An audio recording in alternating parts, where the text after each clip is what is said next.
haciendo el primer año de guerra en Ucrania y para esta continuación, el evento anterior fue hace poco más de un mes, contamos con la participación y la ayuda inestimable de Juan Bataleme y del coronel Horacio Sánchez Marino, a quienes agradecemos especialmente su participación. Les recuerdo, fue creo que el 16 de marzo la sesión anterior, ahí con la participación de Fabián Calle, habíamos relatado, hecho un análisis un poco militar y estratégico de lo que pasó en este primer año de guerra, y la intención hoy es de continuar con el aporte de estos nuevos dos expositores. Les recuerdo, para quienes quieran hacer preguntas, pueden usar el chat o también el logo que está abajo de preguntas y respuestas, y traten de escribir las preguntas lo más claras y cortas posible para poder llegar a atender la mayor cantidad de dudas. Bueno, dicho esto, no sé, Alejandro, si querés aportar algo más, si no, le damos la palabra a Juan para iniciar. Por mi parte, quiero darles la bienvenida a todos los participantes y quiero agradecerles a Juan Bataleme y a Horacio Sánchez Mariño siempre la excelente predisposición para poder discutir estos temas, para poder participar en este evento. Y bueno, continuamos la saga de la conversación del último mes, que aparentemente no ha habido grandes cambios, ¿no? Pero la situación política y militar, están todos esperando algo, conteniendo el aliento. No creo que haya sido como el 20 de junio de 1941, cuando Hitler dijo, bueno, el mundo va a contener la respiración, por lo que iba a suceder al día siguiente. Pero se esperan cambios en los distintos frentes, y los actores están tomando previsiones y veremos cómo estamos. Así que, dicho esto, bueno, gracias por venir a todos, y Juan, te escuchamos. Bueno, buenas tardes a todos, gracias por estar un viernes a esta hora compartiendo con nosotros estas reflexiones. Horacio, siempre es un placer, y primero me quiero disculpar ante él, que no lo voy a poder escuchar porque me tengo que retirar antes, y también por haber alterado un poco el orden de la secuencia, que siempre vamos de lo militar a lo estratégico, pero agradecerles a ustedes la invitación, y a Horacio pedirle disculpas por no poderlo escuchar. Yo quiero ser justamente breve, como para poder atajar alguna pregunta y por lo menos para poder escuchar, aunque sea el inicio de la conferencia de Horacio. A ver, ¿en qué punto estamos en este momento? O sea, si yo tuviera que dividir mi conferencia, primero es en qué punto estamos en términos estratégicos, cuál es la discusión política que hay en torno a la guerra de Ucrania, cuál es la situación en el campo, en términos de la provisión de recursos, de armas, para continuar justamente el conflicto armado. Y el tercer punto, que va a estar directamente relacionado con ello, y a raíz de la conferencia pasada, que tuvo un poco mirar qué es Turquía en el conflicto de Ucrania, me parecía interesante poder agregar qué es Polonia en el conflicto de Ucrania, y poder justamente darle esta continuación a mirar a los actores individuales, ¿no? Entonces, más en el contexto general de la OTAN, y llegar a una reflexión final breve con ustedes. Digamos, ¿en qué punto del conflicto estamos? Si yo agarro la última filtración de papers que hubo de información clasificada por parte de los Estados Unidos, acá como producto no de algo, vamos a suponer, de algo deliberado, sino más bien de un mal manejo de la información, en este momento, en la filtración de papers, lo que se ha dado a conocer, más lo que se encuentra por ahí por internet, asumiendo de que esos papers son reales y que no tenemos una operación de inteligencia por detrás, ¿no? Saco todos los cabits que uno podría ponerle a este tipo de filtraciones, corremos todo eso. ¿De qué nos estamos dando cuenta? De que hoy, para los Estados Unidos, Rusia controla aproximadamente el 18% del territorio, que la ofensiva que eventualmente podría tener lugar o que ya está comenzando, que ya estaría comenzando, habría que ver también de vuelta un gran entrecomillado, ahí Horacio seguramente tendrá algo para decir, aspira efectivamente a lograr entre el 8 y el 10%, a recuperar entre el 8 y el 10%, 18% que tiene Rusia, y a partir de ahí detenerse nuevamente, fijar un nuevo estatus. O sea, cuando se mira la ofensiva, lo que se está diciendo políticamente es, en el mejor de los casos vamos a lograr recuperar el 10% del territorio y no mucho más. No vamos a poder sacar a los rusos, esto ya lo dan por sentado. ¿Y qué aspiran ahí? Lo que aspiran es a consolidar una nueva frontera y a partir de ahí empezar a esperar a que suceda algo del lado de Rusia. Esta idea de suceda algo del lado de Rusia es más o menos tener una situación similar a la que se dio con la guerra de Crimea o se dio con la guerra civil y el separatismo en Ucrania, ¿no? Que es, comienza una especie de guerra civil y se consolida unas fronteras y se crea un status quo ahí.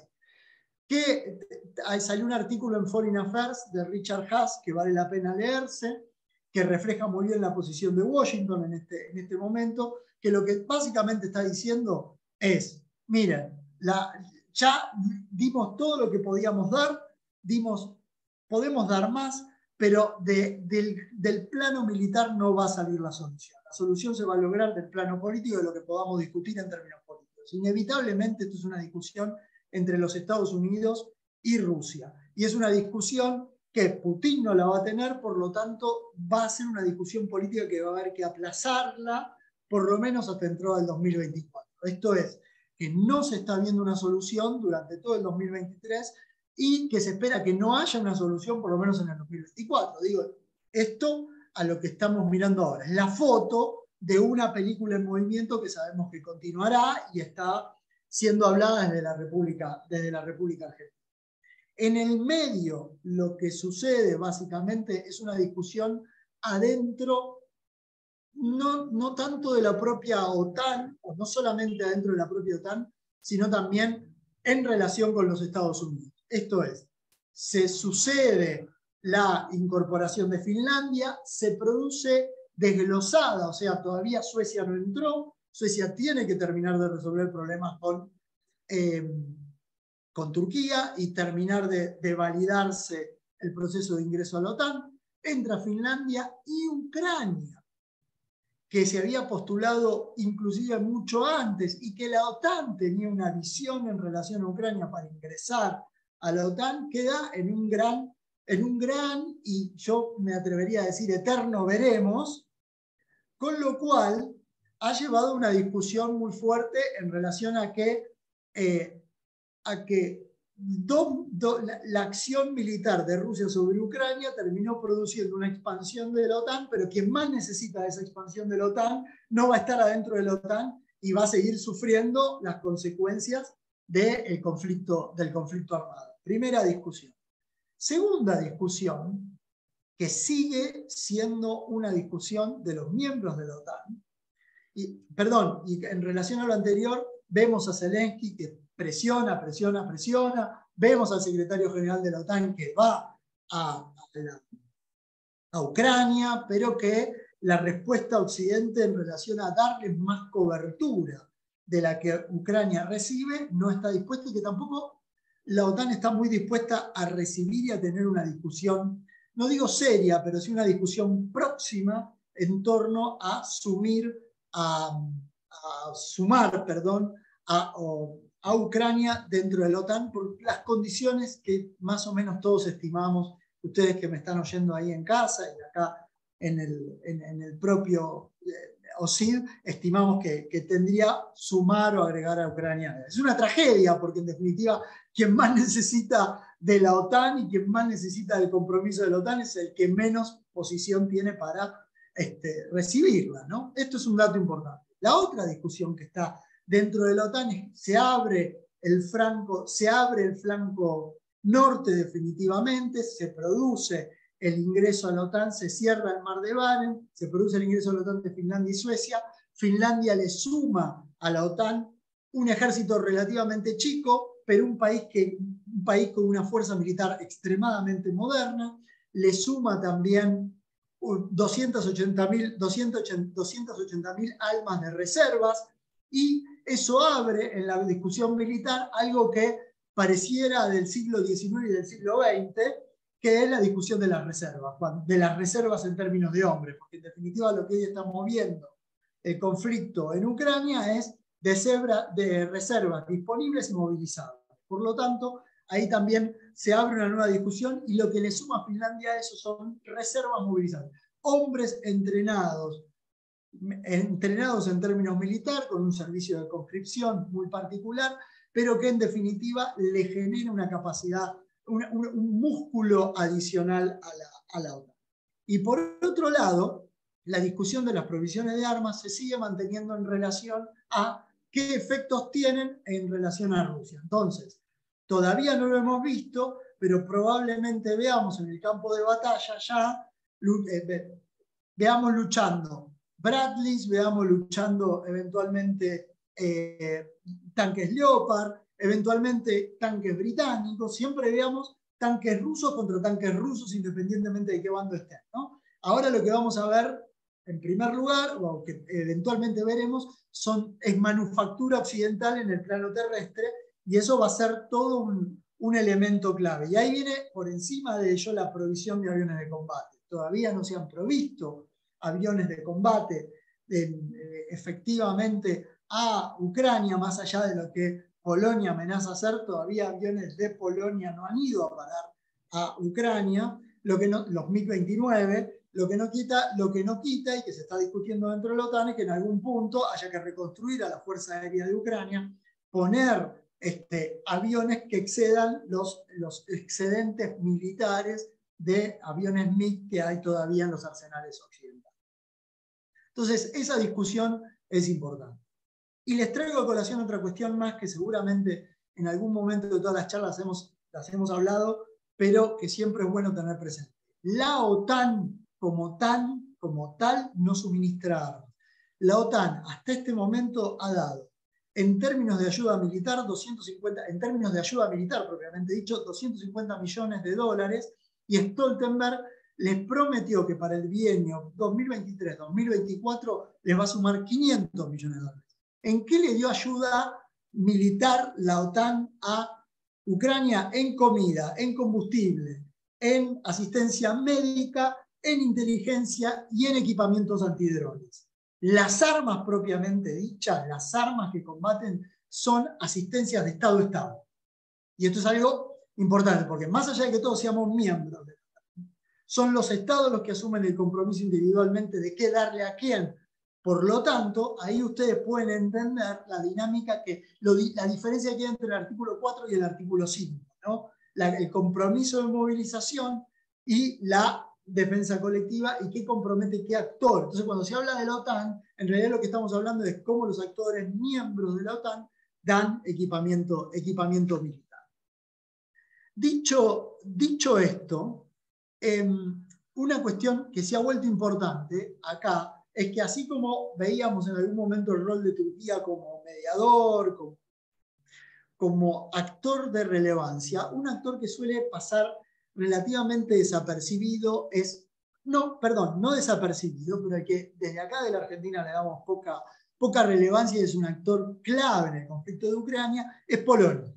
Y Polonia uno ve el símbolo del SEM ahora y uno piensa en la bandera de Polonia en parte, ¿no? Le falta las dos cabezas al águila, pero uno tendría que mirar que Polonia tiene un rol central. ¿Por qué? Porque nosotros nos centramos en Estados Unidos, que ya dio a Ucrania, en lo que va del conflicto, 2 préstamos del FMI, casi 80.000 millones de dólares. El Reino Unido, que dio cerca de 15.000 millones de dólares. Bueno, Polonia es el tercer país en asistencia militar.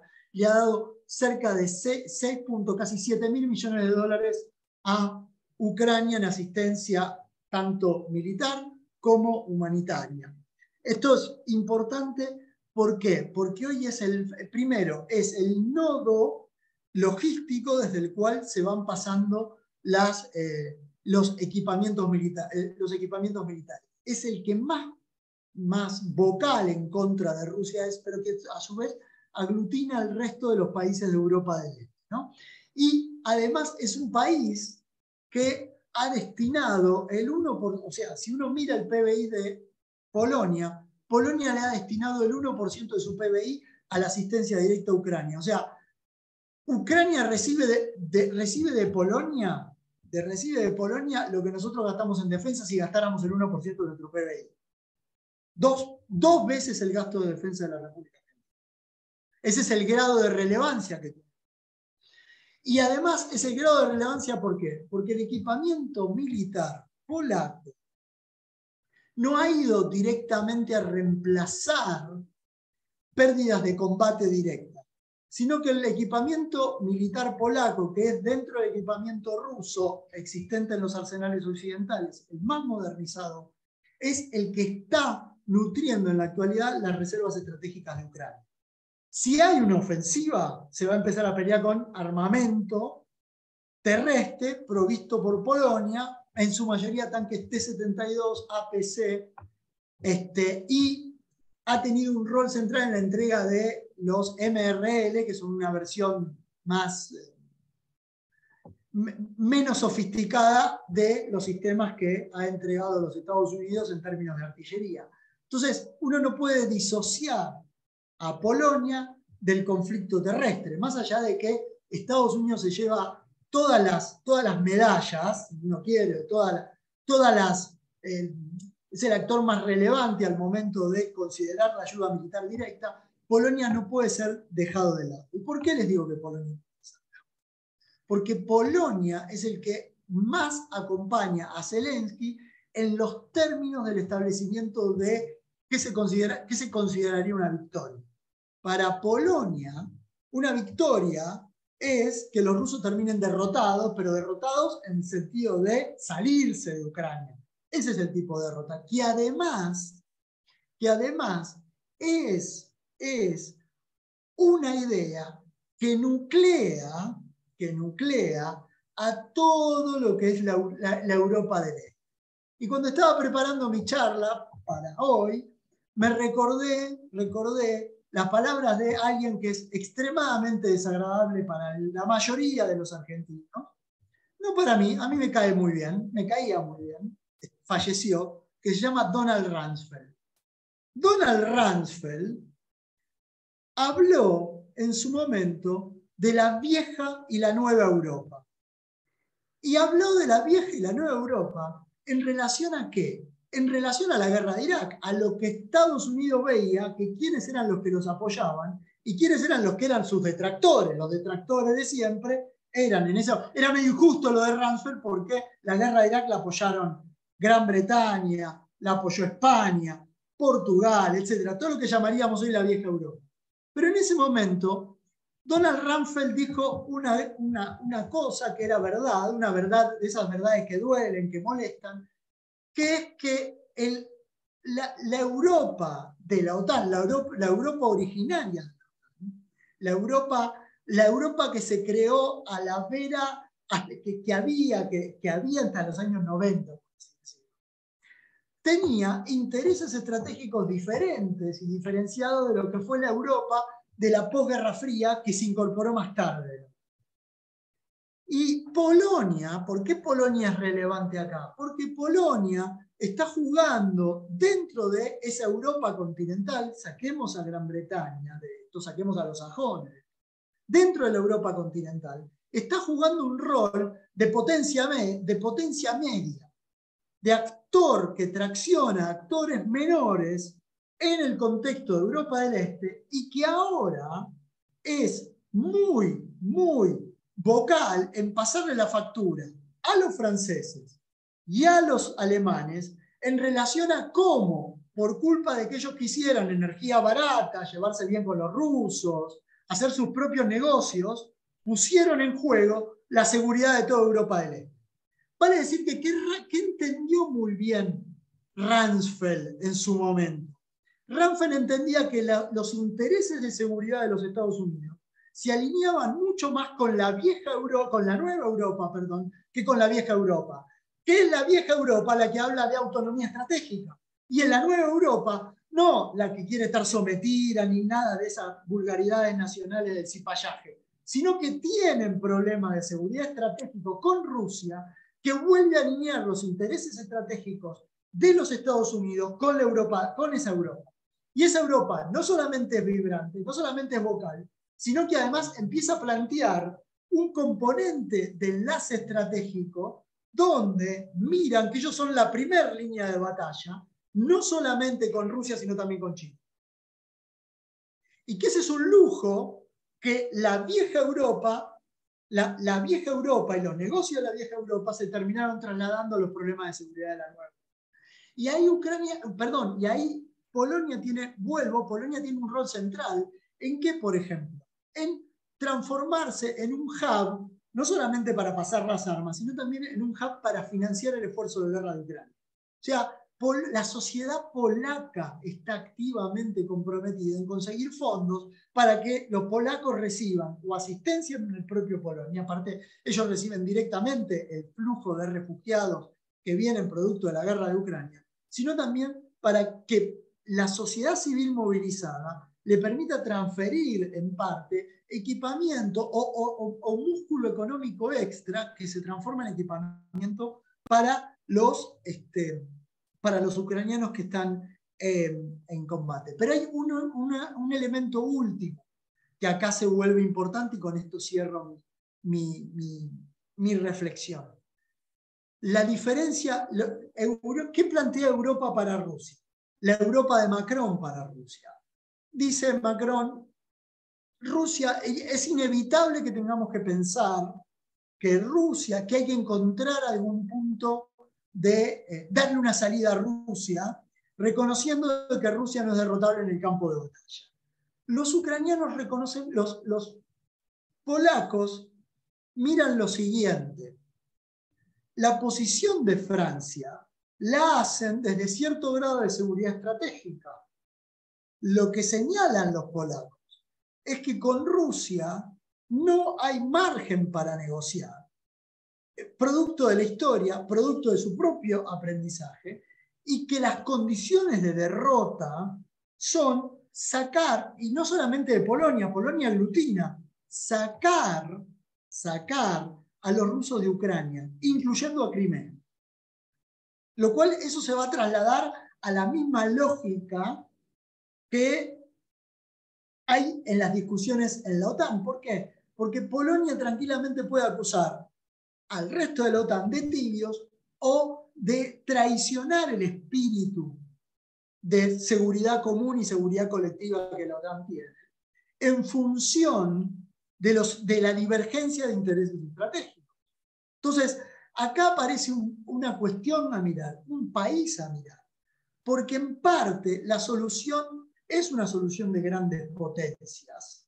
Es una solución de grandes potencias, pero es una solución donde las grandes potencias van a tener que escuchar y van a tener que tener muy presente los intereses de seguridad de los europeos del este, que son diferentes a los intereses de seguridad de lo que llamamos la vieja Europa. Así que valga este recuerdo a Donald Rumsfeld, que hizo la división entre vieja y nueva Europa, y valga para nosotros, lectores, para todos ustedes que son lectores también ahí, recordar y leer un excelente libro, viejito también, que se llama Viejito, de la guerra de Irak, que todos lo criticamos, etcétera, etcétera, pero cuánta razón tenían a la luz de lo que sucede en Ucrania, que se llama Poder y Debilidad, de Donald, no me acuerdo si es de Robert o de Donald Kagan, ¿no? Que escribió, antes de escribir El Retorno de la Historia, escribió ese librito justamente para separar la diferencia que había entre esa Europa pacata, muy poderosa, pero pacata desde la perspectiva norteamericana, frente a esa Europa vibrante que ve el entorno de seguridad cambiado, que va a ser el receptor del escudo antimisiles de los Estados Unidos, que va a ser el que va a decir primero presente en la cooperación transatlántica y que ahora tiene una relevancia central en este conflicto que estamos viviendo en el siglo XXI. Donald Rumsfeld y Robert Kagan, dos autores a releer en este conflicto. Gracias. Bueno, muchas gracias, Juan. muy interesante, muy lindas reflexiones. La verdad que muchos aspectos de eso yo no los había pensado, por lo menos no los había tenido en cuenta. Y bueno, completan bastante el panorama pensando en este primer año de guerra que ya tenemos en Ucrania. Así que bueno, si no quería agregar nada más, Alejandro, le damos la palabra al siguiente expositor, así contamos un rato más todavía con Juan. Claro, no, yo lo que estaba pensando era si ahí hay algún comentario, ¿no? Yo cuando te escuchaba lo de Francia y Macron, obviamente, no solo hay que leer eso, hay que recordar 1938 y recordar 1939 en los franceses campeones en eso, y los británicos lo mismo, pero digo, el tibio apoyo finalmente de los garantes de la pequeña entente, de defender tanto a Polonia como a Checoslovaquia, como a esos estados que se habían formado en la post-Primera Guerra Mundial, esa tibieza que hubo. Y a mí me sorprendió ahora el anuncio de Francia que va a invertir, va a poner una fábrica de aviones Airbus en China, lo cual es realmente, después de todo lo que hablamos, tenemos ese tema. Y las palabras de Lula, que aquí lo refleja una pregunta que para nuestra región, que en el fondo está abriendo, fue Lula quien abre la puerta a América Latina ahora para que le ofrecería a Rusia la gran puerta, ¿no? Y tiene con qué, ¿no? No sé, ¿cómo lo ves vos eso, Juan? No, muy breve. Yo ahí lo único que te diría es que al inicio del conflicto, la voluntad de los europeos, la voluntad de dar los medios a Ucrania para defenderse estaba. El tema es lo que siempre pasa en esto. Es, primero, encontrarse con una guerra y segundo, tratar de pensar la posguerra. Y los polacos y los franceses difieren completamente y los polacos también difieren de los alemanes. Porque si hubiera un seminario 3, habría que ver Francia y Alemania como actores independientes en este conflicto, ¿no? Que eso es interesante. Ahora, Macron, ¿qué es lo que está buscando? Relanzar la idea que en algún momento tuvo con Angela Merkel de la autonomía estratégica. Francia puede darse el lujo de pensar la autonomía estratégica, en parte porque tiene un arsenal nuclear limitado, herencia de De Gaulle y herencia de la construcción de poder francesa, que siempre marcó la idea de tout ça c'est tout. Ahora, más allá de eso, o hacia todos lados, ¿no? Disparar hacia todos lados, más allá de eso, lo cierto es de que la posición, o sea, Estados Unidos hoy mira el conflicto de Ucrania como el primer paso en una guerra, en un conflicto, en una conflictividad mucho más grande con China, ¿no? Y en esa conflictividad como mucho más grande con China, los franceses no quieren quedar atrapados, más quieren hacer negocios con los chinos.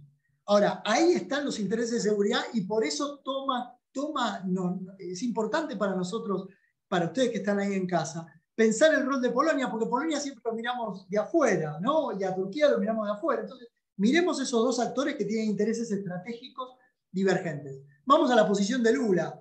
A ver, digamos, medio que ya lo llamaron al orden a Lula internamente en relación a las declaraciones tan rimbombantes que hizo. Independientemente de la posición ideológica que Lula tiene, Brasil es un actor que siempre se ha sabido posicionar desde el punto de vista de estar del lado iba a decir del lado de los buenos, pero suena muy mileísta y no quiero, del lado de Occidente, ¿no? En la Primera y en la Segunda Guerra Mundial. Ahora hay un problema ideológico, hay un Lula completamente distinto, no quiero entrar en la psicología porque no soy psicólogo solo soy un licenciado en ciencia política, con lo cual quiero restringir mi análisis a esto. Lula y Brasil no están todavía en una posición de asumir un rol, digamos, un rol de actor independiente en un conflicto que se da en Europa nuevamente.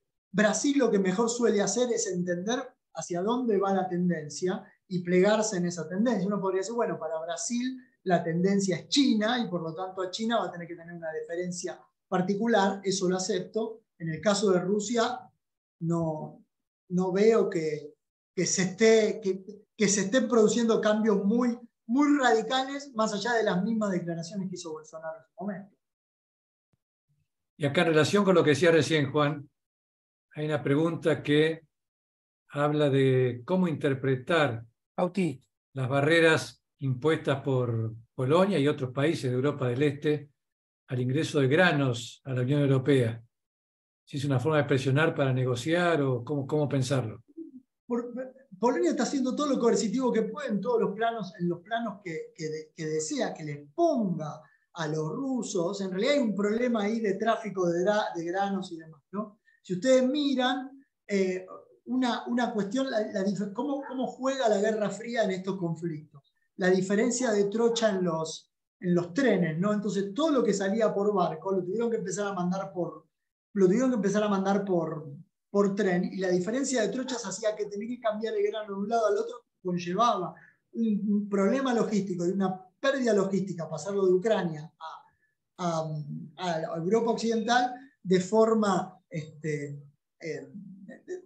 que era lesivo para los propios intereses de Ucrania.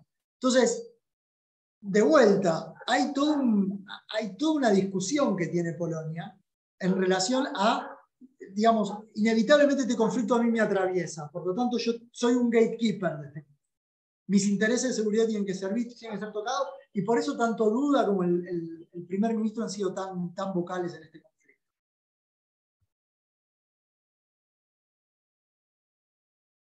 Bueno, bárbaro. Muchas gracias, Juan, por todas estas aclaraciones. Y si les parece, entonces ahora sí le damos la palabra al coronel Lorenzo Sánchez Mariño. Gracias, mi general. Buenas tardes. Saludo a todos con gran alegría. Una presentación de un hombre culto y conocedor como Juan Bataleme siempre deja la pantalla caliente y con ganas de seguir ahondando en los temas que él presenta. Vamos a hacer un esfuerzo por mantener el esquema que pensé, porque, bueno, tiene o busca discutir otra arista del conflicto que, bueno, tiene que ver un poco con mi condición profesional, con la parte más militar de esta situación. Con respecto a lo de Lula, lo único que debo decir es que la primera visita que hizo Lula fue a la Argentina, la segunda a los Estados Unidos y luego a China, bueno, países con los cuales tiene intereses muy fuertes, y sus hechos, digamos, a diferencia tal vez de su discurso, está mostrando alguna dirección. Es para discutir y para conversar. Ahí tenemos en nuestro observatorio un experto que es Fabián Calle sobre Brasil, que puede en algún momento ilustrarnos sobre esta situación de Brasil actual. Yo quiero básicamente todo lo que está ocurriendo en Ucrania, en la guerra de Ucrania, a mí me retrotrae, como dije, a un momento de mi vida militar donde tuve la suerte de servir en un comando, el comando militar de la OTAN, durante 2 años, del 2000 al 2002, donde tuve también la fortuna de conversar con los representantes de estos países que han sido mencionados. El representante de Polonia era un veterano de la guerra de Afganistán, por ejemplo. El representante de Finlandia, en ese momento participaba como miembro del programa Partnership for Peace. Vesa Alamononen, un coronel con el cual mantengo una buena relación, obviamente pone manifiesto, de la misma manera que el representante de Polonia, un hombre también, un coronel del cual realmente tengo una amistad que se ha mantenido a través de los años. Desde ese momento, y cuando fueron invitados, la OTAN abrió las puertas, vinieron rápidamente a sumarse a ese programa y trabajaban de manera denodada para mejorar las relaciones y las condiciones. Polonia, como he leído por ahí en algún momento, hasta podría considerarse como el reemplazante del Reino Unido luego del Brexit en esta alianza militar. En la posición que le ha tocado estar, obviamente, por historia, sabemos que los polacos hasta en un momento fueron repartidos entre Hitler y los rusos y la Unión Soviética, o sea que la memoria histórica que ellos tienen tiene, por supuesto, un peso muy fuerte. del mismo modo que lo tiene Ucrania. Entonces, estas situaciones nos hacen pensar que podemos sacar algunas enseñanzas de este conflicto hasta este momento, digamos. Lecciones que nos sirven.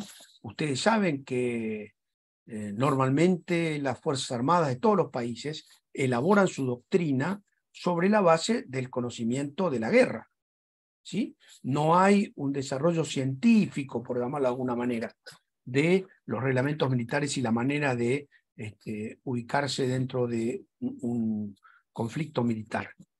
Aquello que ocurre en la realidad es analizado por los profesionales militares y se adoptan y se toman aquellas cuestiones que en ese conflicto han demostrado una ventaja, digamos. Por eso, obviamente, leemos en la Directiva de Política de Defensa Nacional esa prohibición a estudiar doctrinas foráneas, etcétera, es prácticamente una soncera de personas que en su vida han tenido una experiencia de temas militares. Esta situación muchas veces se da en la academia, en ambientes donde la ideología tiene predominio y tal, pero que en el momento de observar un fenómeno como el que estamos observando en el laboratorio de Ucrania, se caen inmediatamente y pierden total vigencia. Lo que sí vemos es que lo que está enseñando la guerra de Ucrania son muchas cuestiones que nosotros, incluso como país, podemos llegar a pensar. Vamos a hablar de, bueno, fundamentalmente las claves que yo veo, que he observado en este conflicto, para tratar de ponerlas un poquito en perspectiva, en espejo, con respecto a nosotros, que estamos siempre con la dificultad de modernizar, de poner nuestras fuerzas en un grado, digamos, de operatividad que sea el adecuado para nuestra característica geopolítica, geoestratégica, etc. Y el mejor modo de hacerlo. La guerra esta nos muestra muchas de las cuestiones que se discuten en las escuelas de guerra, nos están mostrando en el campo de batalla. Hablamos de, por ejemplo, la importancia del entrenamiento, la importancia del material, la importancia del generalato, digamos, de una conducción militar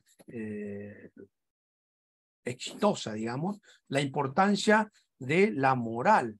Todas estas cosas las hemos visto y podemos decir que hasta pueden ser las razones por las cuales Rusia se ha visto empantanado en este conflicto, que pensaba en una operación especial de pocos días, donde el gobierno caía, se tomaba la capital, se implementaba un nuevo gobierno prorruso y seguían adelante. Bueno, eso no ocurrió.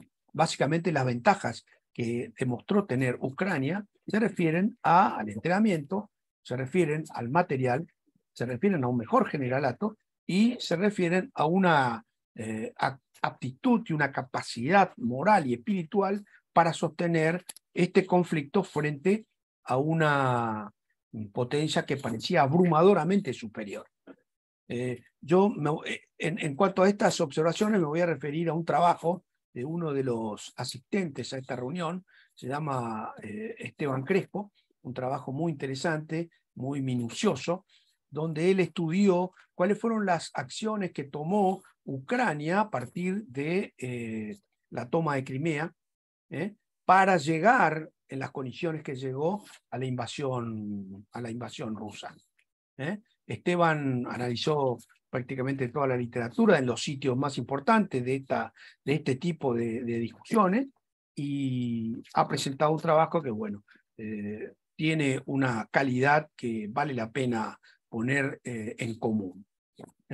Básicamente, podríamos decir que la experiencia de la guerra muestra que el hecho de contar con espacio estratégico no garantiza la defensa del territorio. El hecho de que Ucrania es un país que tiene el tamaño de 2 veces la provincia de Buenos Aires, no, digamos, garantizó que no fuera invadido. La cuestión es que un país de 44 millones, uno podría pensar, hay que estar, no sé, muy equivocado para pensar que con 250.000 hombres voy a conquistar un país de ese tinte demográfico, digamos. Bueno, a pesar de todas estas consideraciones, Rusia intentó llevar adelante esta operación. Eso es muy importante tener en cuenta. Lo que hablábamos del material, es fundamental pensar que lo que hemos visto es la utilización de gigantescas cantidades de munición, de combustible, el empleo de grandes cantidades de soldados, de tropas en el terreno, ¿sí? Que por supuesto tienen un límite en su reposición. Creo que eso es lo que está llegando ahora a su límite final para pasar a una nueva etapa. La preparación para esta nueva etapa, cómo vendrá no lo sabemos. La contraofensiva se dará en términos que podemos pensar de acuerdo a lo que pasó en el norte de Ucrania por los ucranianos. No lo sabemos. Lo que sí sabemos es que tanto Ucrania como Rusia están al límite del agotamiento, tanto de tropas como de material.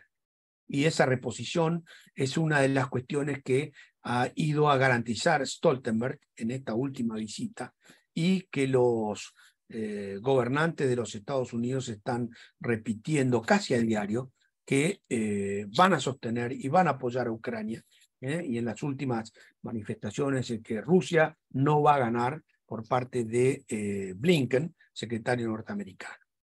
Todo esto nos muestra que cuestiones que nosotros sabíamos como soldados, que estas cuestiones no se pueden tomar a la ligera y no se pueden dejar de lado a la hora de la preparación para el combate, a la hora de la preparación de una fuerza para combatir y ganar en el campo de batalla, no se pueden dejar de lado. He leído algún artículo de un pensador israelí sobre la guerra del 2016, ¿no? En el Líbano, la segunda guerra del Líbano, donde habían cambiado el sistema de educación en Israel y habían ampliado, llevado al estudio de filósofos posmodernos, etcétera, donde este académico recomendaba abandonar todas esas macanas y volver a los clásicos de la guerra para una preparación. Recuerden ustedes que esa campaña fue bastante defectuosa. Si bien no fue una victoria de Hezbollah, fue bastante defectuosa la, digamos, participación israelí. Y es lo que estamos viendo acá. Aquello que nosotros conocemos de siempre está poniéndose en funcionamiento. También se puede ver que los sistemas, por más avanzados que sean estos sistemas, no garantizan por sí solos el éxito en el campo de combate.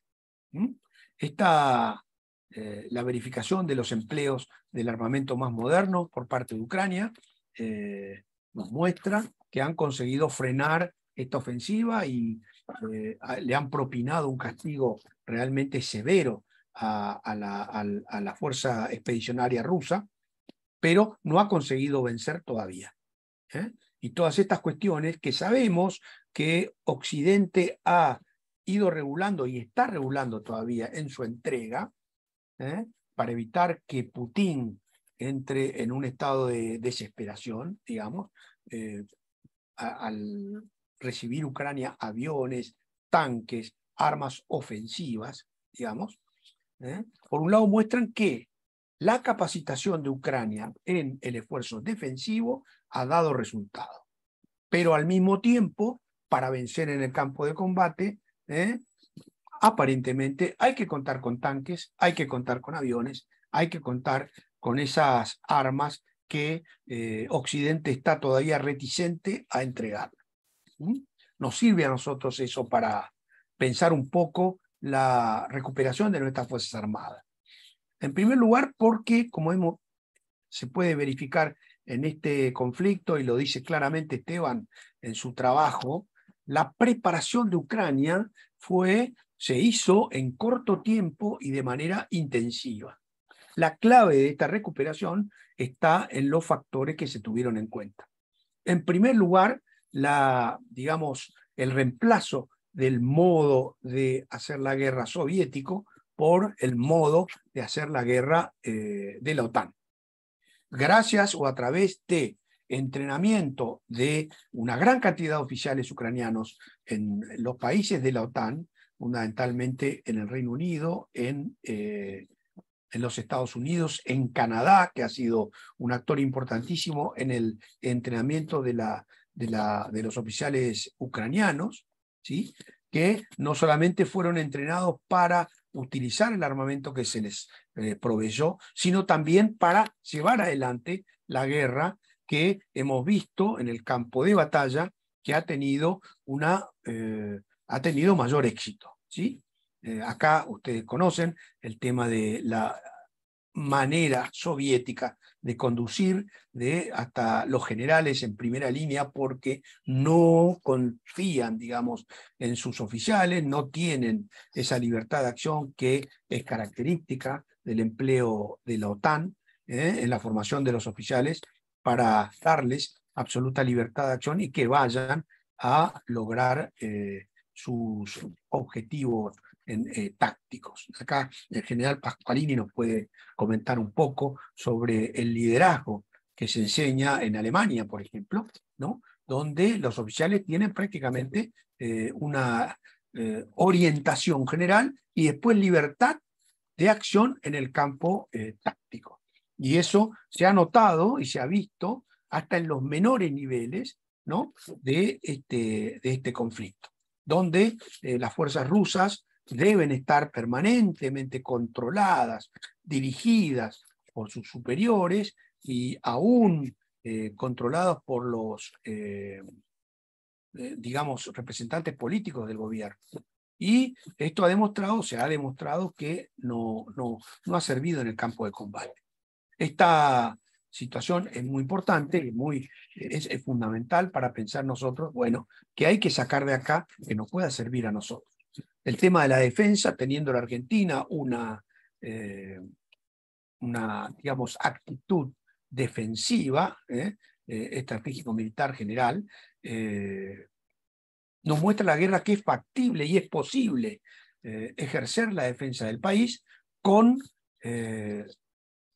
tropas limitadas, que estén perfectamente entrenadas y perfectamente dotadas del material necesario. Esas tropas deben saber manejar ese material. No es únicamente entregárselos, sino que deben saber manejarlo. Y deben tener una capacitación profesional para utilizarlas en el campo táctico. Esto sabemos que el amigo Putin ha tomado en las últimas décadas, casi 20 años, un esfuerzo muy grande para recomponer las fuerzas rusas. Él ya tuvo fuertes golpes antes que él, Yeltsin, en la primera guerra de Chechenia, donde fue un fracaso. Él debió prácticamente destruir la capital de Chechenia para poder quebrarle la moral al país, para conquistarlo en la segunda guerra que llevó adelante Putin. La utilización del poder militar en Siria ha demostrado que el bombardeo sirve de mucho, pero solamente si es acompañado por la obtención del control del terreno. Aquí la artillería, bueno, en este trabajo que yo menciono, se observa cómo el empleo de los tanques, el empleo de la artillería ha tenido connotaciones novedosas, ¿no? Y estamos leyendo y viendo videos a cada rato sobre cómo las enormes y largas formaciones blindadas rusas son destruidas por pequeños grupos de combatientes con estas armas, los Javelin, etcétera, y fundamentalmente con la artillería, que yo diría que es la vedette de esta guerra, ¿no? Tanto la artillería rusa, que es la esencia de su modo de combatir, como la contramedida de los ucranianos, que han logrado, y a través de la utilización de cañones de última generación, el César, dicen que es el cañón más importante del mundo, para neutralizar, por ejemplo, la contrabatería de los rusos, que era lo más peligroso. Y, cierto, se frenan las columnas blindadas con los misiles antitanque, pero se destruye a la fuerza invasora con la artillería. Este tipo de cuestiones que son clásicas, son conocidas, se practican y se estudian en las escuelas de guerra, se están viendo en este laboratorio con armas de última generación. Lo novedoso, bueno, los vehículos no tripulados, que ya se vieron en la guerra de Nagorno-Karabaj entre Azerbaiyán y Armenia, donde prácticamente en un mes los azeríes desarticularon toda la defensa armenia con estos vehículos no tripulados. Muchos de estos modelos ahora han aparecido, ¿no? en la guerra de Ucrania. Lo mismo podemos decir de la ciberdefensa, donde Occidente dio y brinda permanentemente un fuerte apoyo a Ucrania, ¿no? Y también, por supuesto, en otra fase de el combate que ha quedado claro en este conflicto, en esta guerra de más de un año en Ucrania, que es la cuestión de la comunicación. Ya tema desarrollado por muchos autores en los más variados marcos teóricos, pero hemos visto cómo la utilización de la comunicación social por parte de Ucrania, empezando por el presidente Zelensky, siguiendo por las tropas en el frente de combate. Ustedes verán en los videos de Twitter, en los videos que aparecen en todos lados, a soldados que, si bien están luchando y viviendo en condiciones terriblemente duras, aparecen sonrientes, aparecen haciendo bromas, y del lado ruso lo único que vemos, bueno, es las madres quejándose y decir, una actitud en la comunicación, lo mismo que por parte de los jerarcas rusos tan clásicos, el propio Putin, el canciller Lavrov, ¿no? Que han demostrado la importancia de esto para sostener el otro factor que yo mencioné, que es el de la moral. El doctor Alejandro Corbacho es un experto sobre esta cuestión, la importancia de este factor en el desarrollo de las operaciones militares. Y la moral ucraniana ha demostrado tener una fortaleza realmente envidiable, y que también hay que pensar cómo se logró. Se logró, obviamente, a través de un trabajo muy serio, ¿sí? Ya trayendo y utilizando a los veteranos de la guerra del Donbass, que habían estado enfrentados a los rusos, para traerlos a entrenar a las tropas ucranianas más novatas en esta fortaleza moral. Y es claro verlo también en la población ucraniana. Y lo primero que dicen los ucranianos: nosotros tenemos que estar lo más contentos y fuertes posible, porque nosotros la estamos pasando mal, pero nuestras tropas en el terreno están pasándolo mucho peor. Todo eso hace que la moral, que desde nuestro profeta Clausewitz es un factor tan fundamental en las operaciones militares, en este caso, una vez más, se ha verificado. Y esto se logra, como seguramente Alejandro lo ha expresado tantas veces, empezando desde la conducción de la guerra, desde el poder político. No se puede pretender tropas triunfadoras si desde el poder político se no se fortalece ese espíritu de combate, ese espíritu y esa moral que tienen que tener las Fuerzas Armadas para ir al campo de batalla. ¿Mm? Yo creo, para cerrar esto, que este conflicto lo que ha hecho, bueno, Rusia ha roto relaciones con Occidente. Y me da la impresión que la relación que tiene Rusia con China es una asociación estrecha, muy fuerte la asociación, pero que está centrada en acelerar el surgimiento de un orden multipolar, ¿no? ¿Qué significa esto? Quitar la hegemonía de los Estados Unidos en el mundo actual. O por lo menos sacarla de la zona que tanto China como Rusia, la Eurasia, ¿no? Estados Unidos deje de tener esa hegemonía, deje de predominar. Bueno, ¿se logrará? ¿No se logrará? Lo que se ha demostrado es que si Putin tenía como objetivo aliviar la amenaza de la OTAN sobre sus fronteras, ha logrado todo lo contrario. La OTAN se ha cohesionado, la Unión Europea trabaja para apoyar a Ucrania en su esfuerzo bélico, Estados Unidos conduce directamente el trabajo de Occidente al enfrentar a Rusia.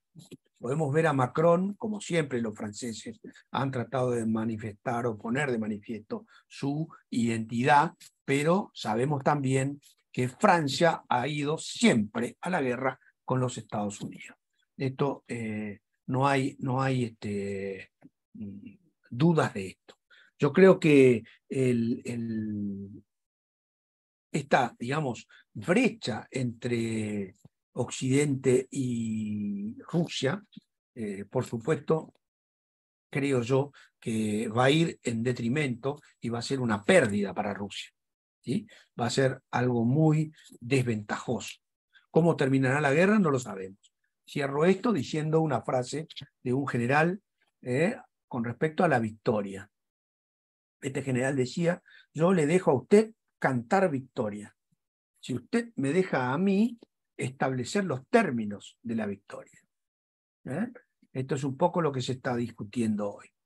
¿Cuáles serán los términos que uno y otro bando estipulan para que el conflicto termine? Yo creo que viene una larga etapa todavía, que va a haber en algún momento, no creo que ahora, alguna negociación, y todos estos hechos, digamos, el tema del empleo del poder militar para obtener objetivos políticos, como históricamente ha ocurrido, nuevamente van a demostrar la directa, digamos, liaison que existe entre estos objetivos políticos y el uso de la fuerza militar.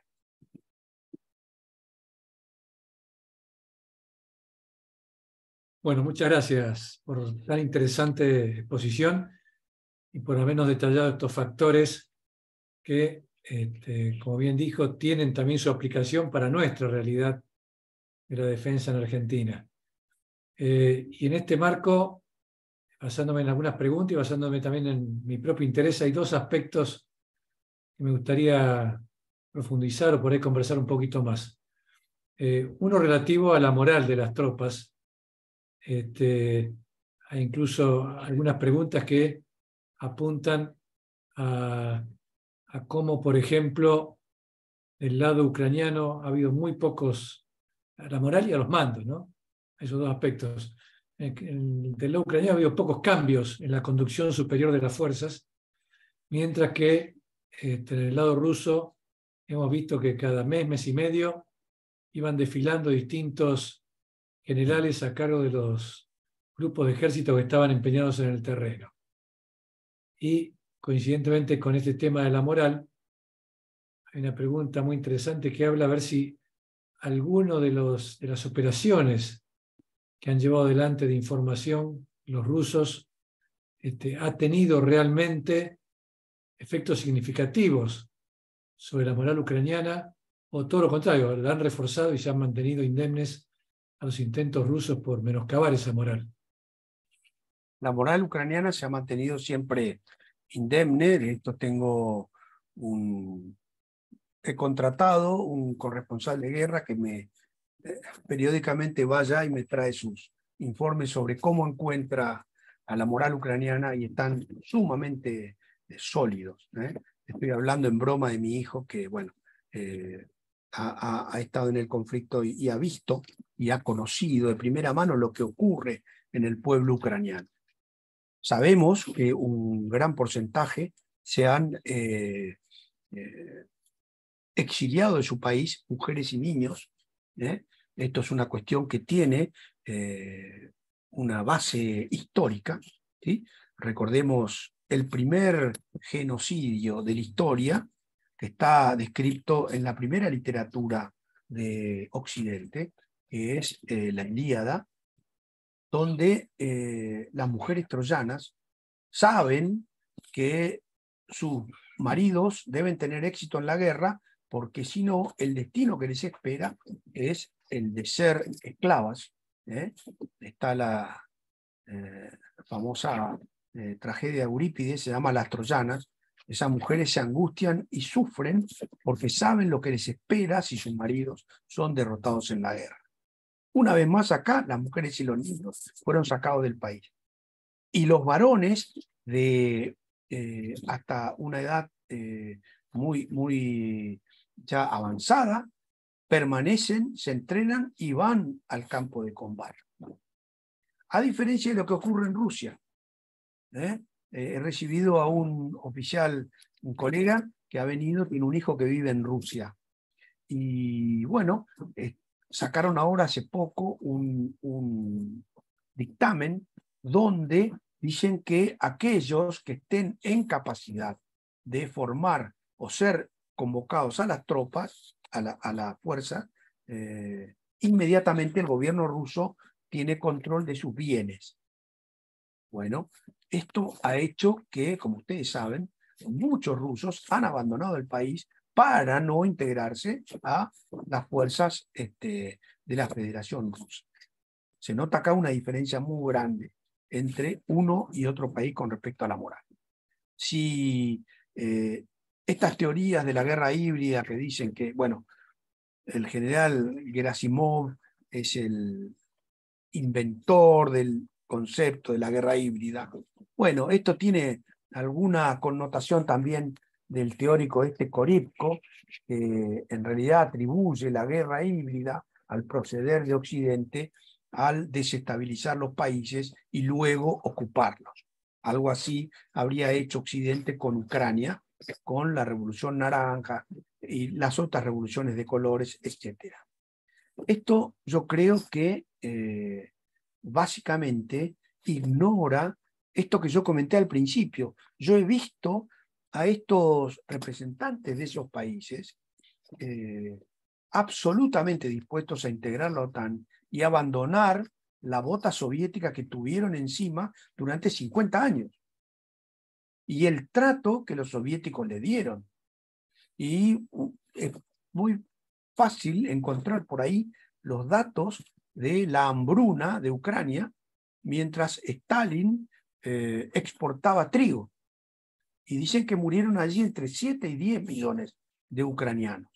Y las escenas de esa mortandad son espantosas, donde, por ejemplo, utilizaban a los desnutridos para gerenciar los muertos. Una locura. Pero bueno, todo eso está en la memoria ucraniana. Y todo eso se asocia con la historia cercana. Estamos hablando del año 30-32. Y luego la purga extraordinaria que hizo Stalin entre el 37 y el 39, donde, bueno, después eso fue perfectamente mostrado a Occidente a través del libro de Solzhenitsyn sobre el archipiélago Gulag. Todas estas cosas están en la base de la moral rusa. Y agrego algo, como dice Juan Bataleme, nosotros no somos psicólogos, pero tomando un texto, un libro de un psiquiatra italiano, un intelectual sumamente reputado que se llama Luigi Soja, que habla de paranoia, donde estudia cómo esta afección, esta psicopatía, afectó a Hitler y afectó a Stalin. Esta desconfianza, esta permanente sensación de estar en peligro, que llevaba, como este intelectual italiano desarrolla, a tomar actitudes como esta, de estar pensando que muchas personas están en contra mía, entonces los elimino. Stalin eliminó prácticamente a todos sus seguidores. Bueno, yo no podría trasladar estos datos históricos de Hitler y de Stalin a Putin, pero hemos visto algunas actitudes que tienen que ver esto de envenenar a sus opositores, esto de poner preso a los opositores a la guerra, y estas cuestiones de, digamos, asustar a los jóvenes para quitarle los bienes si no se enlistan en las Fuerzas Armadas. Todo esto es absolutamente diferente en Ucrania. En Ucrania hay un sentimiento de supervivencia, de garantizar la supervivencia del modo de vida de su territorio. También esta es una de las grandes mentiras rusas, que Ucrania y Rusia eran una sola alma cultural. No es cierto. Ucrania es un país absolutamente diferenciado de Rusia. Y estas manifestaciones lo que han hecho es fortalecer esa moral ucraniana para defenderse en la guerra. Así es, ni más ni menos. Y el otro tema, creo, interesante para conversar es referido a lo que dijo al principio, cuando hablamos de los impresionantes consumos de munición, a esta guerra de desgaste que implica una gran cantidad de pérdidas de vidas humanas, entre heridos y muertos, de materiales que deben ser reemplazados permanentemente.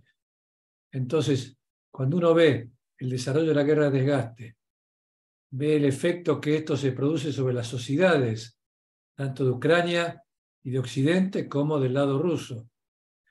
Y uno piensa en el tiempo que ya lleva esta guerra y el tiempo más que puede durar, en base a lo que también nos dijo Juan Bartolomé hace un rato. Ese tiempo, si hablamos de llegar hasta el 2024 o más, o que a lo mejor pueda terminar en el verano de este año con algún tipo de solución negociada por agotamiento de ambas partes. Este tiempo que corre con esta guerra de desgaste, ¿a quién está realmente sirviendo más? ¿Qué sociedad, qué país es más resiliente para continuar con el conflicto? Lo veremos. Lo que sí vemos es que las sanciones económicas están produciendo un daño severo a Rusia. Un daño severo. Ha roto con Occidente, ha perdido prácticamente todos sus negocios con una sociedad rica, una sociedad que necesitaba los bienes que Rusia tenía. Desde el punto de vista tecnológico, Rusia ha hecho un gran esfuerzo, pero, por ejemplo, recordemos un detalle. Rusia no produce portaaviones. Los portaaviones que Rusia posee son todos construidos en Ucrania. La fábrica de esta línea de aviones rusos, podríamos llamarles soviéticos, es una fábrica que está en Ucrania. Es un país de un alto desarrollo tecnológico, un alto desarrollo cultural, por supuesto una gran capacidad para generación de alimentos, generación de bienes que Rusia ha perdido, digamos, el modo de conectarse. Esto yo creo que a la larga, al mismo tiempo, Ucrania, si bien está recibiendo un fuerte apoyo de Occidente desde el punto de vista militar, ya tiene prácticamente garantizado su reconstrucción. Lo han dicho prácticamente todos los líderes de Occidente. Termina esta guerra y van a reconstruir a Ucrania. Y Ucrania seguramente de manera rápida va a ingresar a la Unión Europea. ¿Sí? Recuerden el salto económico que pegaron varios países, fundamentalmente del sur de Europa, se produjo cuando ingresaron a la Unión Europea, a través de los créditos, a través del apoyo económico, fundamentalmente España, por ejemplo, ¿no? Que conocemos. Grecia, luego de su terrible crisis, bueno, fue recuperada por la Unión Europea. Yo creo que eso es un aliciente muy importante para Ucrania, que si bien está viendo cómo se destruye toda su infraestructura, en el futuro tienen esa recuperación ahí adelante, esa tierra prometida. Rusia me parece que no tiene eso, y desde el punto de vista que hablamos hoy de la comunicación social, el hecho del mandato de arresto de Vladimir Putin por crímenes de lesa humanidad es un golpe, yo creo que es un golpe brutal a la credibilidad rusa en la comunidad internacional. Ellos consideran que, bueno, esta hegemonía, este sistema basado en leyes, basado en reglas, se tiene que terminar. Bueno, ¿qué debe venir? ¿La ley del más fuerte?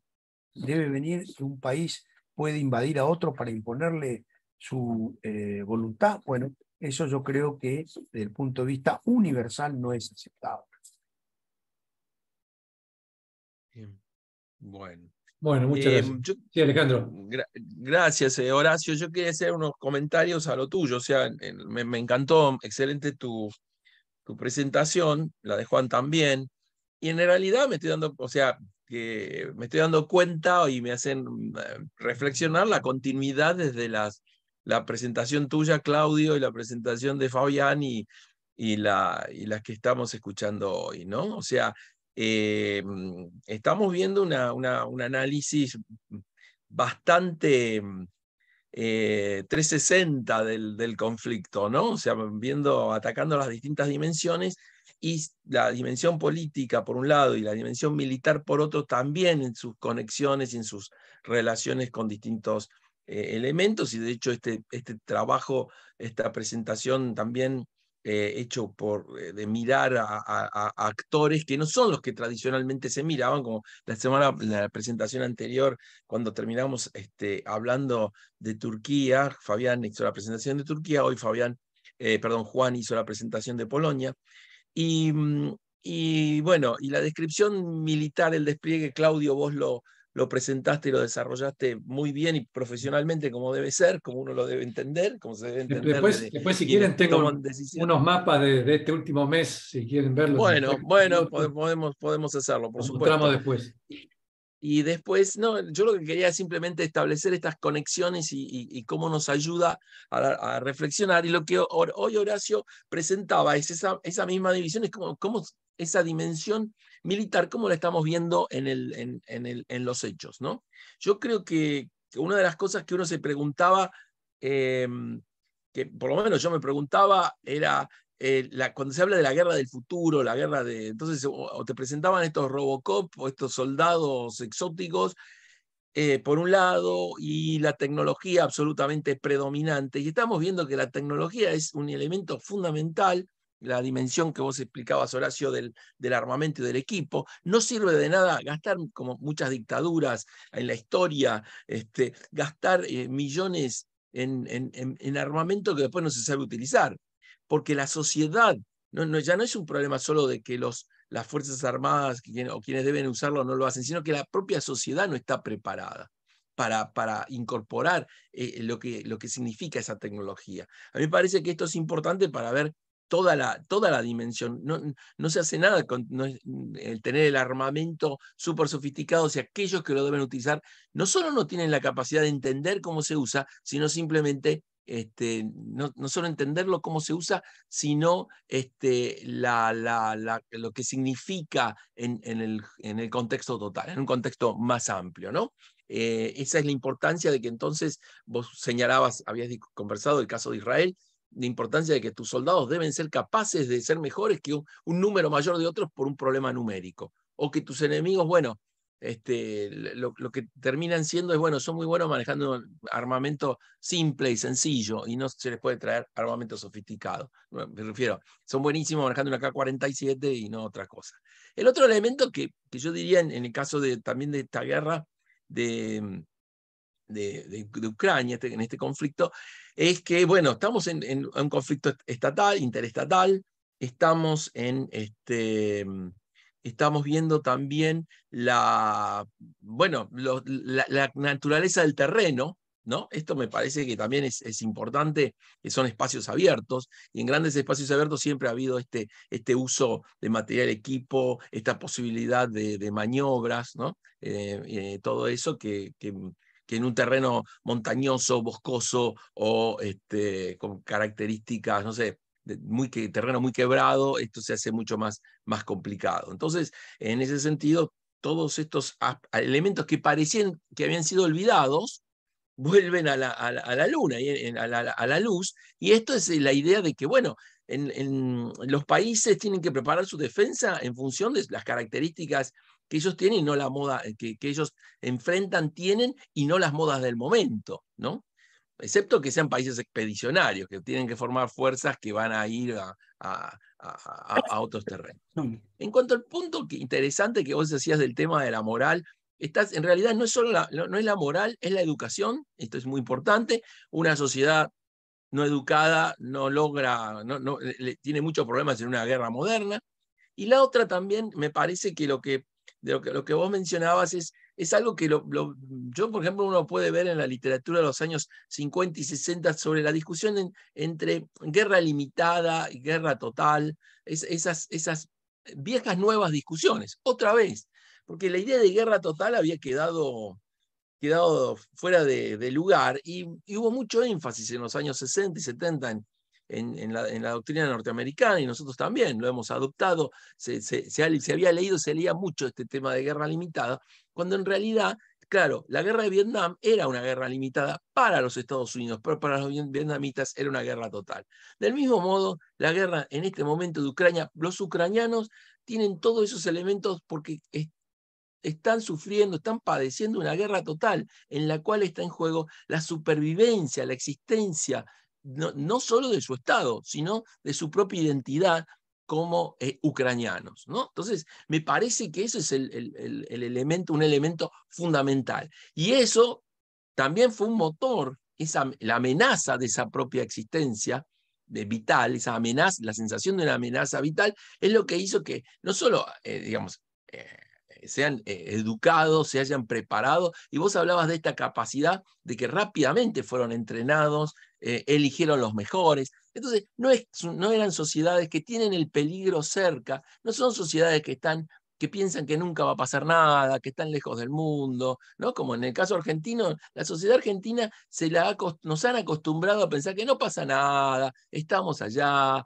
total, esto no va a suceder. Entonces, hay toda una construcción mental que no solo se quiere inocular en las Fuerzas Armadas, sino que se introduce, ya se ha hecho y se ha inoculado en la sociedad, en la sociedad, en la cual no es necesario prepararse básicamente para nada. Y en realidad lo que está ocurriendo es que la mayoría de los estados planean su futuro, piensan qué es lo que van a hacer en el futuro, ¿no? Entonces van tomando medidas que tienen que ver con la economía, con la educación, a una generación o una generación y media adelante. Entonces a mí me parece que eso es un dato a destacar de esto. Vos hablabas de la idea de reconstrucción. Bueno, los ucranianos probaron que merecen ser ayudados para la reconstrucción también. El mundo eso lo reconoce, y esto es muy importante.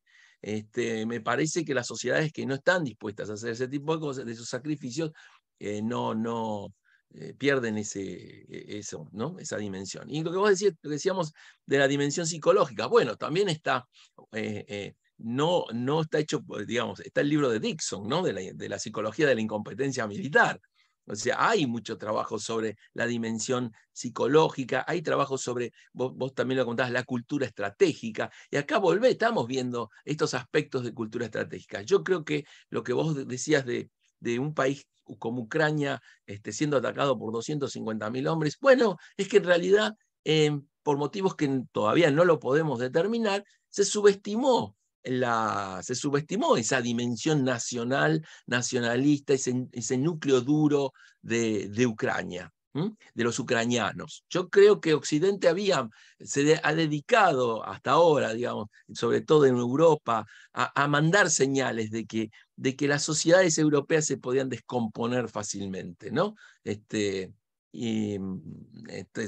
están desconstruyendo, es un agregado de gente enojada, porque la maltrataron en algún momento de la historia. Entonces, en esos factores, Putin leyó que, bueno, muy bien, están debilitados, rompiendo el nacionalismo, dejando de lado los símbolos patrios, cosas que tienen un factor, un hecho psicológico importante, ¿no?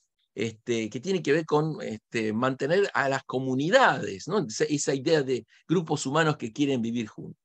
Nosotros tuvimos un evento colectivo, como fue el Mundial, la victoria del Mundial, que merece ser estudiado, mirado, que realmente es un evento, me parece esto de movilizar tantas millones de gente alrededor de tanto y con los símbolos. Uno puede mirar ahí algo, pero bueno, a mí me da pena que eso ocurra en términos de fútbol, ¿no? Pero son como deberían ser una señal de hacia dónde habría que ir. Por otro lado, el tema de la conducción es la idea de, qué sé, a ver, la guerra moderna, vos señalabas interesante, parece ser que los conductores rusos no confían en sus propios soldados, porque tampoco los han educado, no los han preparado. Está la idea, si hay una continuidad así histórica, de que bueno, son campesinos que hay que simplemente lanzarlos, y hay una idea que a lo mejor hay una dotación ilimitada de ellos, ya no lo hay, esto no es así. Y además la idea de que la buena educación, el buen entrenamiento, genera lo que vos también decías. Yo me acuerdo de un libro, que se llama Actos de Guerra, Acts of War, de un historiador británico, que él decía: el entrenamiento sustituye el miedo. O sea, ¿no? O sea, las fuerzas, la gente que no ha sido preparada, no está profesionalizada, no ha sido formada en el sentido de que sabe qué se debe hacer, que no entrena, que no practica, no tiene esa capacidad. Entonces, ante serios problemas, bueno, se puede producir la estampida. En cambio, no importa el grupo, si son muchos o pocos, pero si están bien formados, si están bien preparados, han recibido el entrenamiento necesario, pueden enfrentarlo y reemplazan. No es que no tienen miedo, sino que el espacio del miedo se reduce porque está cubierto por la capacidad profesional. ¿Qué es lo que debo hacer entre estas cosas? Entonces, la respuesta de los individuos y de los grupos no es que, ahora hay silencio, ahora tiran con munición. Bueno, porque lo que uno piensa en ese momento es, bueno, ante un ataque con tales características, la respuesta, y hay toda una serie de pasos a hacerlos, y se ha preparado y se sabe qué es lo que se debe hacer y se puede hacer. Y por supuesto, una idea que los individuos puedan ejercer el control individualmente, en el sentido de que pueden llegar a un mismo resultado aunque no se pongan de acuerdo. Esas son cosas que en las sociedades totalitarias o absolutistas o centralizadas, o que, como vos señalaste a Stalin, podemos obviamente a Alemania, en la cual ahí está el culto a la personalidad, bueno, hay serios problemas, ¿no? Esas encuentran este tipo de problemas cuando se enfrentan con estas sociedades. Pero por supuesto que todo esto estamos pensando nosotros, y estas son buenas lecciones en términos de guerra. Bueno, después el tema de comunicación e información. No es eso, no me voy a ocupar de ese tema, no me interesa en este momento, ¿no? Tampoco estamos hablando de eso, pero sí, simplemente entender que este conflicto se mantiene en convencional. Detrás de todo este fantasma que hay, bueno, Rusia puede hacer muchas de las cosas que está haciendo porque tiene armas nucleares. Entonces eso le agrega, esa es la otra dimensión a este conflicto. pero en términos del comportamiento de los actores, mientras sigamos con estas reglas, las lecciones que estamos viendo son las ideales. Por supuesto, el incorporarte al club de la OTAN es incorporarte que, bueno, vas a ayudar a mantenerte dentro de este límite del conflicto. Así que me parece que de algún modo lo que estamos viendo ahora es que en realidad las capacidades de defensa tienen que estar en términos de las necesidades de las necesidades que se tienen al actor, a cada uno de los actores, y por supuesto en la voluntad política de efectivamente mantenerte como sociedad unida, ¿no? Así que me parece que ha sido muy, muy valiosa tu presentación, al ayudarnos a comprender mejor la parte humana que sigue existiendo. Porque a lo mejor mucha gente creía que con este asunto de la revolución de asuntos militares, como ahora viene este miedo a la inteligencia artificial no es inteligente, simplemente es un problema de algoritmos. Y aunque los algoritmos aprendan, hay que cargarlo a los algoritmos. Pero bueno, eso no es discusión para este momento tampoco. No, Así que tal bueno, cual, muchas gracias. Y Claudio, la dimensión humana es Claudio? fundamental. Había un comentario recién que hablaba que, está bien, el número de tanques es importante, pero no hay que olvidarse que los tanques son conducidos por personas, o sea, no andan solos hasta que no haya buenos drones también terrestres con esa capacidad. Si te parece, sí, exacto. 3 minutos Sí, por favor, Claudio. después unos mapas como para ya cerrar lo que hemos estado viendo el día de hoy. ¿Cómo no? Y entonces, gracias, Horacio, de vuelta. Te agradezco muchísimo tu aporte. Como siempre, yo diría importantísimo. simplemente que tanto el general Pascualini lo sabe, como vos, Alejandro, también, que en la realidad que conocemos, en los niveles de formación, en el colegio militar, por ejemplo, todavía existe el mandato de entrenamiento duro, combate fácil. Así es. Y en la conducción, en la alta conducción de las Fuerzas Armadas, esto me consta, ha habido un trabajo absolutamente profesional para llevar adelante el planeamiento en el nivel estratégico militar, para que ese planeamiento baje a los planes de corto, mediano y largo plazo. Hay un trabajo profesional. Obviamente todo esto en algún momento yo creo que va a florecer. Pero las Fuerzas Armadas, y esto para cualquiera que no esté en el ambiente, debe quedarse tranquilo, que todas estas cuestiones que son la esencia de una Fuerza Armada están perfectamente sostenidas y mantenidas en el tiempo en nuestras Fuerzas Armadas. Así es, si bien también es importante el adiestramiento, que es lo que lamentablemente en los últimos años, a causa de los presupuestos que han ido bajando muchísimo, se ha habido bastante dificultad, ¿no? Pero bueno, esto es Ucrania hace poco más de un mes, y como siempre hacemos, comparamos para que vean en el extremo derecho lo que ha sucedido de un mes a otro. Fíjense que en conquistas territoriales prácticamente nada, continúa esta guerra de desgaste donde son pocos los metros que se ganan o pierden, pero sí se nota, si ustedes comparan antes de un mes y actualmente cómo está la situación, que solo han disminuido la cantidad de lugares donde hay combates.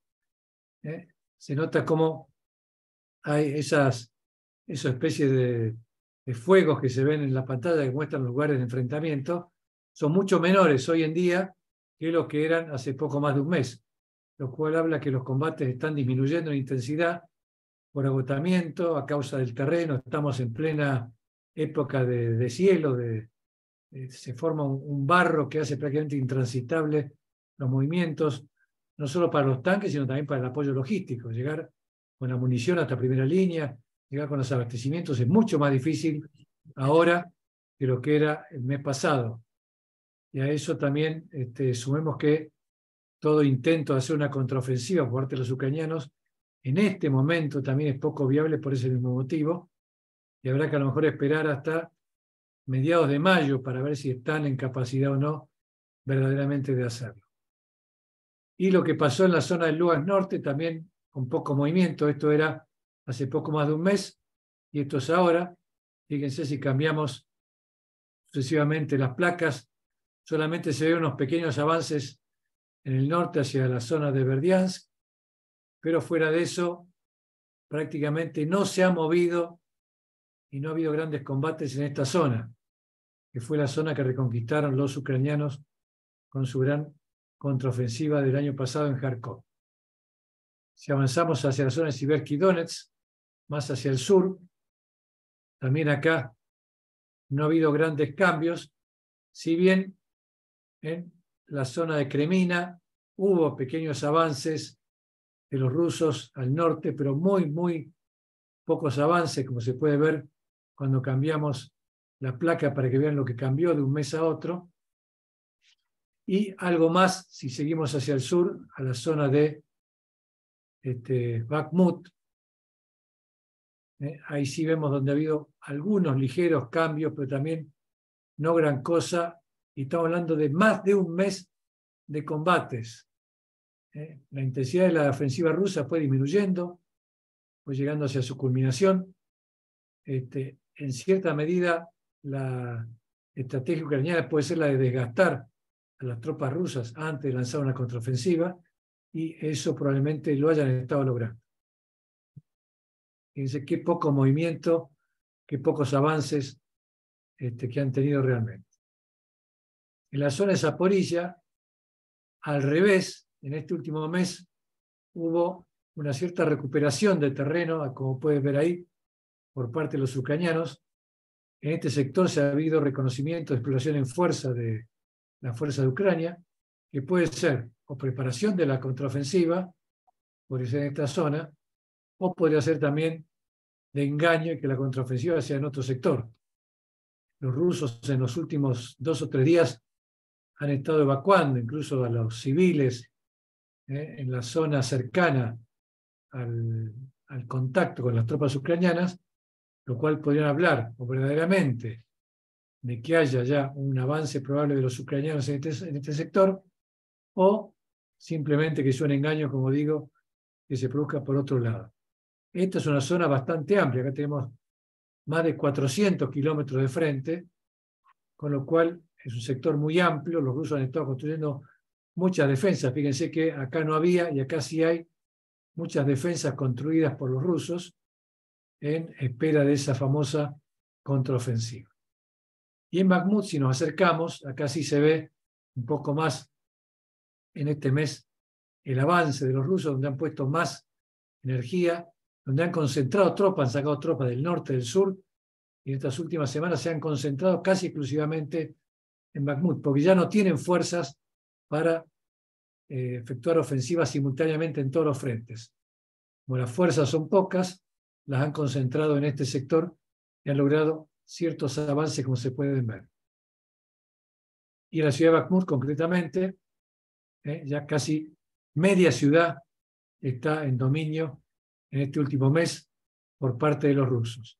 Acá, gracias al avance fundamentalmente de los mercenarios Wagner, que como Claro, señaló... perdón, Claudio, te quería preguntar, ¿no? Vos salto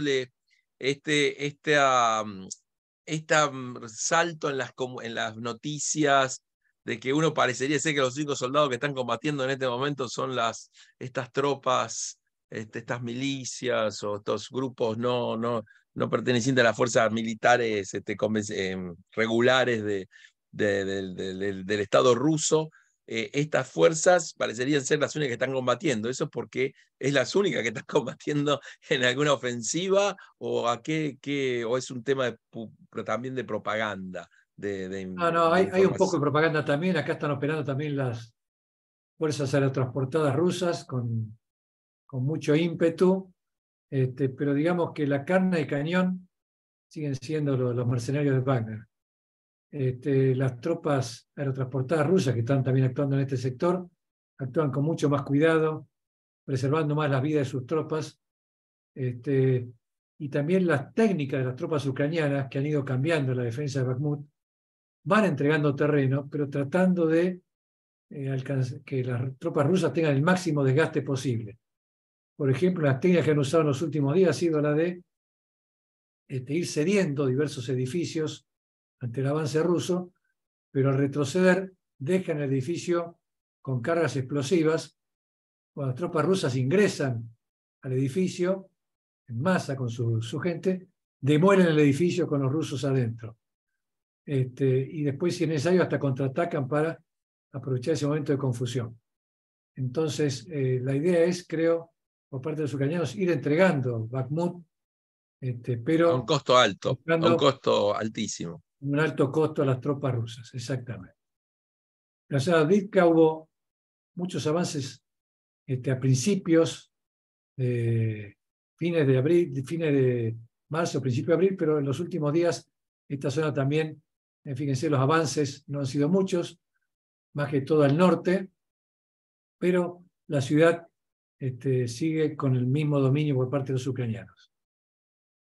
Bueno, esto es un poco lo que les quería mostrar de los mapas, lo que ha pasado en este último mes de combates. Y bueno, creo que ya nos estamos pasando incluso de la hora. Ya no sé si quieren aportar algo más, si no, podemos ir terminando. No, simplemente yo quisiera agregar que, bueno, se verifica una vez más la importancia del combate de la infantería en centros urbanos. La batalla de Mosul, tardaron 45 días en reconquistar Mosul, una ciudad en manos del ISIS, que después, bueno, eso ocasionó el descalabro del ISIS, pero es el combate más costoso y es el combate que finalmente, para llegar a la victoria, digamos, es el que se debe ganar, digamos. Así es, así es. Así que bueno, les agradecemos mucho a todos los que nos han acompañado, mi coronel, por su sobresaliente exposición y por habernos también acompañado.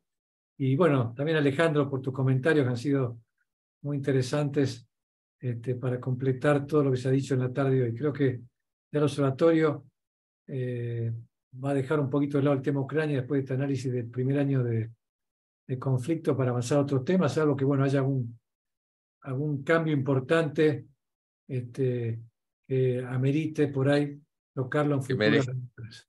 Claro, muy bien. Bueno, Claudio, muchas gracias. Bueno, gracias también, Horacio, y gracias a los asistentes hoy. Y bueno, esta presentación va a estar subida a la brevedad en el sitio del observatorio. Muchísimas gracias y buen fin de semana a todos y que estén muy bien. Muchas gracias por venir. Nos vemos. Gracias a todos. Saludos. Buen fin de semana también. Gracias. Buen fin de semana.